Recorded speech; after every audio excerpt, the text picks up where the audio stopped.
আল্লাহর রহমতে আমি পাপী নই। আল্লাহ আমাকে দিয়ে এখনো পাপ করায় নাই। টাঙ্গাইলের এক সাবেক এমপি সাহেব আব্দুল লতিফ সিদ্দিকী, কাদের সিদ্দিকী সাহেবের ভাই, পাগলা টাইপের একটু মানুষটা, কথাবার্তা একটু বেসামাল বলে চলে। ওই দিন এক জায়গায় বৈশা বৈশা বলতেছে, আপনারা যে আল্লাহর কাছে মাফ চান না হুজুর, আমি কিন্তু আমিন বলি না।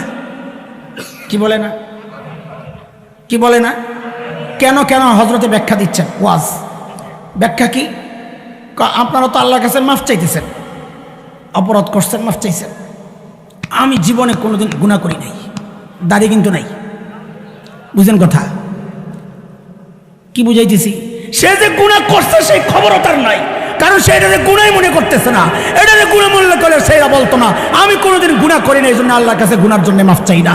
অথচ আকণ্ঠ গুনার মধ্যে নিমজ্জিত, সবসময় গুনাহ করে, দাড়ি কাটা মানে সবসময় গুনাহ করা। এই গুনায় সে জড়াইয়া সে বলতেছে আমি গুনাহ করি না।